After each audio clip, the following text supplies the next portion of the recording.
two princes, one unified title. Which prince will be crowned king?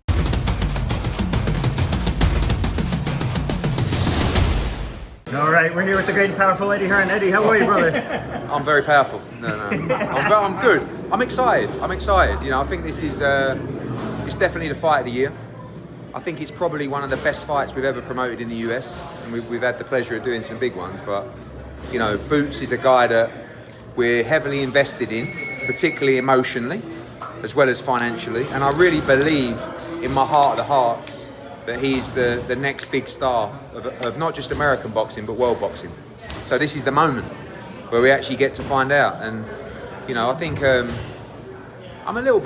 not nervous by Xander's confidence, but I respect him a lot because I think what he's doing is incredible for boxing. You know, you've got a 23-year-old kid who is becoming a superstar of the sport, who basically wants to gamble against kind of like the bogeyman of the division,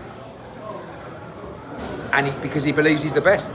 And basically, Xander thinks there's no way in the world Boots beats him, and Boots thinks there's no way in the world that Xander beats him. So we're going to find out. It's going to be a great fight. You know, I have to ask you about this. Turki came out the other day, said he's not in the best of health. He wants to get you, Dana, all the promoters together to try to get a deal going. Yeah. What's your take on that? Look, I respect Turki so much for what he's done for the sport, and he's always been very good to me, us, our fighters. I'll tell you something as well.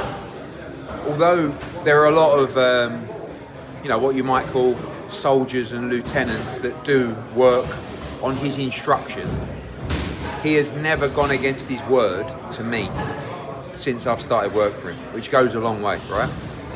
I've got to be honest, this war that I'm in with Dana White, I find so enjoyable, and I missed it when I made friends with Frank Warren, right? Because for 15 years, I battled with Warren. You see what I'm doing? What's going on now with me and Dana for 6 months? I did that for 15 years with Frank Warren. And let me tell you something now. Dana White can't lace Frank Warren's boots when it comes to having a war in boxing, because Frank knows every move. He knows every fire. He knows every stroke that can be pulled, right? So I'm really enjoying it. So if you ask me, I don't really want peace. I want war.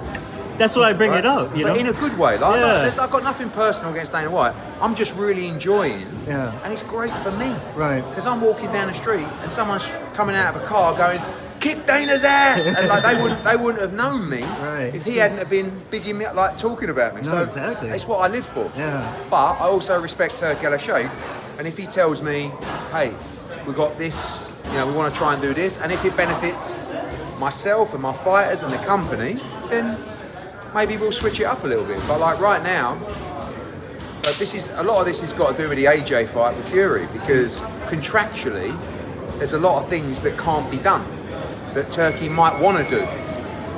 So we have to renegotiate the contract and go back. And I'm open to that as well. I'll always sit down with Turki and you know, try and do business with him. So yeah, but I like the carnage, and he does as well. Don't just be fooled by the peace talks. He loves the carnage. Now that we're talking about Anthony Joshua and Tyson Fury, you know, when it first was brought up to our attention, you know, that fight would happen, something about Wembley Stadium was talked about. Now Turki's saying that the location still is undecided. I mean, what are your thoughts on that? As I said, contractually, that fight must take place in the UK, right? So, but again, Turki's paying the bill. Yeah. So if Turki turns around to me and says, "Listen, I really want to do that fight in America," we have to renegotiate the contract, which is, we can do that. Yeah. But we don't really want to, because the whole spirit of that fight and what we agreed to and what we signed up for is to do the fight in the UK for the UK fight fans, giving them the biggest fight in the history of British boxing.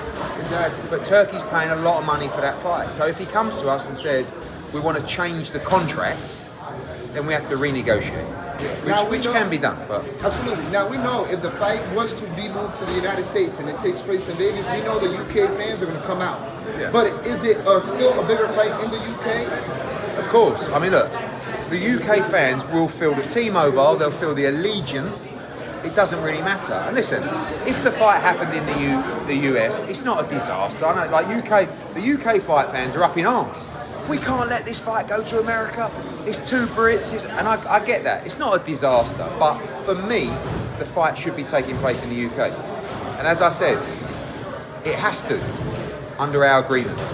So in order for the fight to take place anywhere else in the world other than the UK, we have to agree to it. Absolutely. Now, and we'll have to see. Changing the topic a little bit, because I gotta ask you your thoughts on this. The internet is full of beef right now. Devin Haney, Shakur, Tank. Give us your thoughts on that. I mean, I can't keep up with it. Do you know what I mean? Because one day he's fighting him, then he's fighting him, then he wants to fight him. It's like, it's Devin against Rolly, then it's Rolly against someone else, then it's Devin against Keyshawn, now it's Tank against Devin, then it's Shakur against Tank. I don't know. I mean, can we just see something? Which one has the most probability of happening out of all of that you just said? Shakur, Devin? Honestly, none of them. None? Like, let me tell you this, right? The fight that should be happening. This is the most idiotic thing, that this fight is not happening. It's Ryan Garcia against Devin Haney. That is the fight with the narrative and the history and the beef. Like the first fight, the drugs test, the barbers, like that's the biggest fight out there. Yeah. But the problem is at the moment, these guys, and good luck to them, they want to price themselves out where the numbers don't work or exist. So the money that Devin would want to fight Tank, I don't think it works. I might be wrong, maybe they do get it over the line. But if I was Oscar De La Hoya, and I was Bill Haney and I was DAZN, I would be getting those guys in a room. That's a massive fight. Devin against Ryan does huge pay-per-view numbers, right? You've got the history, like I said, the press card, like everything. That's the fight that should be made. And Devin will feel like he can beat Ryan Garcia. Ryan Garcia will feel like he can beat Devin Haney. So that's the fight that I want to see. If Devin and Tank were to fight right now, who would you favor? I mean, look, you just don't know how Tank's going to come back. When did he last fight? March against him. So a year and a half? I mean, longer time he gets, say the fight happened in November, December, like a year and a half. And he's been through a lot. But Tank is an unbelievable talent. He's a generational talent. If it's prime v prime, I don't like backing against Devin Haney, but I don't think it's a good fight. It's a good fight.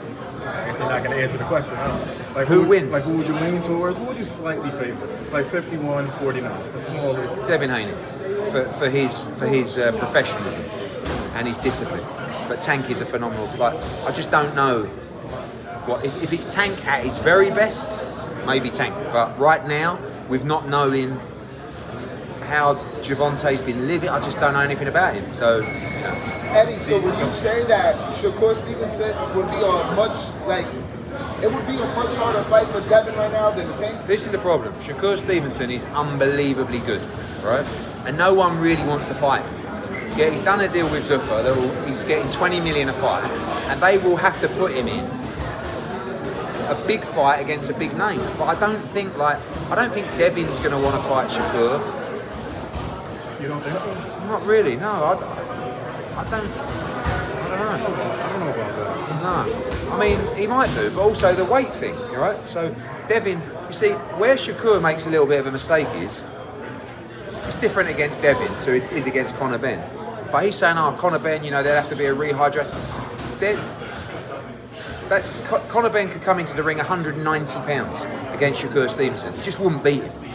Devin's a bit different because he's a guy with very, he's a high skill set. But I just don't see that fight happening.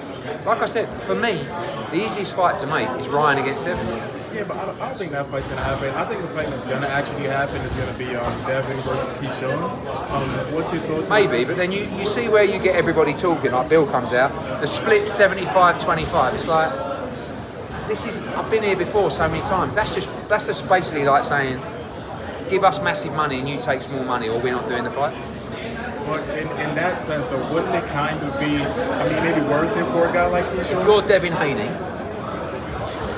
why would you fight Keyshawn Davis? I mean, Keyshawn has a really big name. Why would you fight him? Money. There you go. Right? So if you give Devin his money, he'll fight Keyshawn. Where did you get the money from? Would you favor him right now against Keyshawn? Yes. I love Keyshawn, but you know, you see, Devin's been in a lot of big fights, a lot of high-pressured scenarios. Lomachenko, Kambosos, I know it's Kambosos, but still on the road in Australia. Ryan Garcia in all kinds of craziness, you know, coming back, fighting at Times Square. I know the performance weren't great. Ryan Norman in Saudi. He's a very experienced fighter. Rick Meridian, I can't really say his last name properly, but the manager of Virgil Ortiz said they're, you know, coming to a resolution. They might not get into arbitration. So what's your thoughts on that? And are you just like, okay, that's something to really think about? I mean, this fight against Daniel was great, but I think everybody's just like the fight against Virgil. Yeah. I mean, the only thing I'd say is I think bouts against Ortiz will forever be one of the best fights, right? So obviously in the division, but even in the sport. First things first, let's get Virgil Ortiz back in the ring, right? Really important. Hopefully him and Golden Boy can just get back, right? The only thing that changes for us, the unique thing about bouts against Virgil Ortiz was there was no belt on the line, right? Now, God willing, Saturday night, we come out with the Unified World Championship. The next thing that Boots is going to want to do is become undisputed, right? So, Josh Kelly, Fondora, they're probably more of immediate targets. If Ortiz comes back, he's going to want to warm up, right? And I don't think he's going to get back in the ring till, I don't know, September, October. So we're talking about next year for Boots against Ortiz. But it's a fight that must get made because Ortiz is a great fighter. You know, if you ask me, I know Crawford's retired. Yeah. He seems like the type of guy that would stay retired, but he also seems like the type of guy that if you keep poking him, he's going to come out and just want to prove everybody wrong. I don't know. I've spent a bit of time with Terence, who's we sometimes have our backwards and forwards, but he's a no. But I actually I respect him a lot, and I actually think he respects me for being the promoter that I am, even though we don't agree on a lot of stuff. But he's the ultimate competitor, and I think listening to him now and hearing him and seeing him, I don't think he'll be back. But you see, Terence is not afraid of Boots. It's just the question that I asked you earlier. Why would you do it, right? Now, when we win on Saturday and we start to become a pound for pound great, and all of a sudden there's 30, 40, 50, 60 million for Crawford to fight Boots, then he might do it. But he's not interested in fighting this young, great fighter that's not, not going to deliver him the money. And that's the same on a much smaller level for Devin Haney against Keyshawn. Devin knows how good Keyshawn is, so he'll fight him, but I want being paid. You know? Do you put Gervonta's skill set wise on the same level? You ain't even gonna hesitate, you ain't gonna think about it, nothing? Listen, I've been wrong before. In my opinion, and you'll see Saturday, this is the best fighter in boxing, in Boots. Right? So I guess it would be a little disappointing if it's a nip and tuck type of fight. I mean, if we win, no, but I'm not after a nip and tuck fight. I'm after a performance that makes all you lot go, fuck me. Same with Ben Whitaker coming in. And I know he's fighting Rivera, and I know he's not Xander Zayas. It's got to be unbelievable. Like, your performance is everything, right? Now, you can come and you can win. And if Boots wins a close decision, and he's a unified world champion, great. But if he stops him in 6 rounds, and you lot go, fucking hell, we're the money, baby, and that's what we're after. That's what we want. And I've never seen a fighter so excited to go and perform as Boots is on Saturday. He's flying. He's like, because it's not even the money. It's the belts, but it's even more than that. He wants you guys to see how good he is. That's what he wants. He wants the world to see it. And you'll see it on Saturday night. Just randomly on Ben Whitaker. Who do you think is like when the dust settles? Because he's crazy talented. Yeah. But when the dust settles, he just like, oh, that's gonna be the guy that's standing across the ring from him. So Ben Whitaker is not just a huge personality, a great entertainer, not just a guy that drives huge numbers across social. He's an elite fighter. The guy was a silver medalist in the Olympics. He was devastated. He only went for gold. I'm telling you now, that the only level that I think is going to be competitive for Ben Whitaker is the big levels. Benavidez, Bivol, Beterbiev, all those guys. I don't see anybody else, Callum Smith, but those guys domestically in the UK, because that will be his next fight. Honestly, you'll see this kid's a special fighter. So is he the guy where just like Benavidez is amazing? I'm telling you, Ben Whitaker can beat him maybe next year, year and a half, something like that. Is that what you think? I'm saying Ben Whitaker will be the light heavyweight champion in the world, and I want him to win all the belts. And I'm telling you, he has the skill set and ability to compete with all the names that I mentioned. Right? But you see, you can have pound for pound ability. This is like Boots is this guy, right? If you don't have the resume, it doesn't matter. You can't be on the list, right? So when people say to me, do you think Boots is a pound for pound list guy? I go, he's top 3 in terms of ability, but he hasn't got the resume to be on the list. Saturday, he should be on the list. I'm talking down the bottom. And then we keep beating everybody to go up there. But it's the same with Ben Whitaker. I can tell you about his talent and his ability, which is phenomenal. But I can't tell you till, you can't believe in it till you see him in those fights. But they will come. Eddie, you were able to make this with Top Rank, but going forward, if you need to work with Zuffa, do you think that will work? Honestly, I don't have a problem working with anybody. The directions are very different. I want our guys to chase money and greatness. And greatness and legacy comes through the championship belts. Every young fighter looks at their heroes who have the WBC belt, the red IBF belt, the WB, all those guys. That's what they want to win. You see Boots, ask him what's the most important thing about Saturday. I want the belts. I want to be the unified world champion. I'm not interested in our guys fighting for Zuffa belts or that. Do you know what I mean? I want them to chase greatness. So, but again, I like the competition.